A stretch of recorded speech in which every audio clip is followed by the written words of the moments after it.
Assalamualaikum warahmatullahi wabarakatuh. Shalom, Om Swastiastu. Salam kebajikan. Salam sejahtera bagi kita semua. Halo semuanya. Jadi kali ini kami akan mereportasekan tentang bangunan gereja tertua di kota Mojokerto. Mari saksikan.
Bangunan ini didirikan pada tahun 1870-an, menjadikannya salah satu gereja yang lebih tua di kawasan ini. Arsitektur gereja Immanuel Mojokerto mengusung gaya Eropa yang khas pada masa itu, dengan ciri-ciri bangunan yang kokoh dan megah. Bagian luar gereja didominasi oleh dinding batu merah dan jendela-jendela besar yang berbentuk melengkung di bagian atas, memberikan kesan elegan dan terbuka. Uniknya, gereja ini juga memiliki sejumlah peninggalan sejarah yang masih dirawat hingga kini, yaitu keberadaan bunker di bagian sudut sebelah barat laut bangunan gereja. Bagian dalam interior gereja juga menunjukkan kesan yang luas dan tenang, dengan ornamen yang sederhana namun tetap memperlihatkan keindahan klasiknya. Selain arsitekturnya yang sangat menarik, gereja Immanuel juga memiliki nilai sejarah yang sangat tinggi, karena merupakan tempat beribadah pada masa kolonial Belanda yang menunjukkan perkembangan agama Kristen di daerah Mojokerto. Gereja ini masih digunakan untuk kegiatan beribadah hingga masa ini. Permisi Bu, di sini kami ingin menanyai beberapa pertanyaan tentang sekilas gereja tersebut. Yang pertama, apa sejarah di balik pembangunan gereja peninggalan Belanda ini? Ya, jadi Belanda kan biasa dulu kan ketika melakukan pencarian rempah-rempah Indonesia, pasti dia cari bangun gereja. Nah, salah satunya gereja yang ada di sini, gitu ya. Tapi di tahun 1999, warga jemaat bersama dengan Majelis Jemaat itu bersepakat membangun gedung gereja yang baru. Karena gedung gereja yang lama sempit, kecil, gitu, tidak memadai untuk menampung banyak jemaat yang beribadah di sini. Jadi mulai dibangun tahun 1999, dirombak semua secara total, selesai tahun 2000. Tapi bangunan gereja yang sekarang itu persis sama dengan bangunan gereja yang dulu. Lalu, bagaimana upaya pemeliharaan gereja ini dilakukan untuk menjaga bangunan yang kokoh ini? Dan apakah material bangunan ini masih asli atau sudah mengalami renovasi? Mengalami renovasi karena tahun 99 kan sudah dibongkar semua secara utuh. Yang ada tinggal bagian atasnya aja, itu menaranya memang masih yang asli.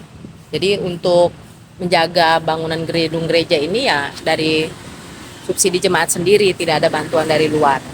Seperti tahun lalu kami melakukan pengecetan luar dan dalam, itu butuh dana yang tidak sedikit. Ya. Untuk nomor yang keempat, apakah ada cerita menarik atau legenda yang berkaitan dengan gereja ini? Ya Pak, yang pasti dia cuma bangunan Belanda. Kemudian ada beberapa orang dari Belanda pernah datang, cari tahu apakah memang papanya, orang tuanya, kakek-kakeknya pernah bergereja di sini dan memang ada nama-nama mereka di buku-buku yang memang gereja masih simpan. Ya. Pertanyaan lagi ya, Bu. Apakah gereja ini pernah menjadi simbol kekuasaan Belanda pada masa lalu? Pasti ya. Jadi Kalau di zaman Belanda dulu kan yang sesuai sejarah, biasanya gereja itu dibangun untuk memang mereka tempat beribadah, kemudian menjadi sebuah tempat yang untuk menyatakan kehadiran pemerintahan Belanda.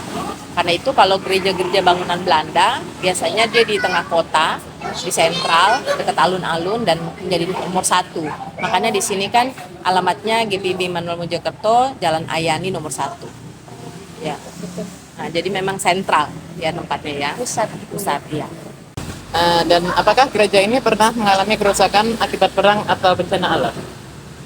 Nah, ini kan gedung gereja baru. Gedung gereja yang lama dulu pun nggak pernah. Dan bencana alam kan Mojokerto waktu bencana alam banjir besar itu kan nggak sampai ke tengah kota sini kan.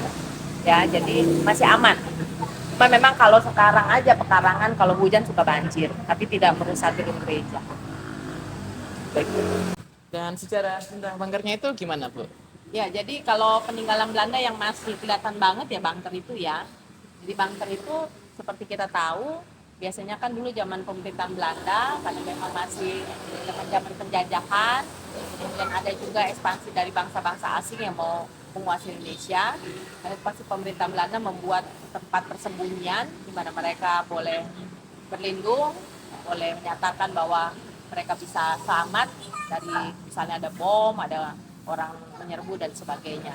Nah, bunker itu memang nanti kalau dilihat ya jadi tempat persembunyian gitu. Karena ada lorong ke bawah yang kalau kemarin Ibu Wali Kota yang lalu bilang ada 3 di Mojokerto ini. Salah satunya di sini, kemudian di kantor BPKD, satu lagi di mana.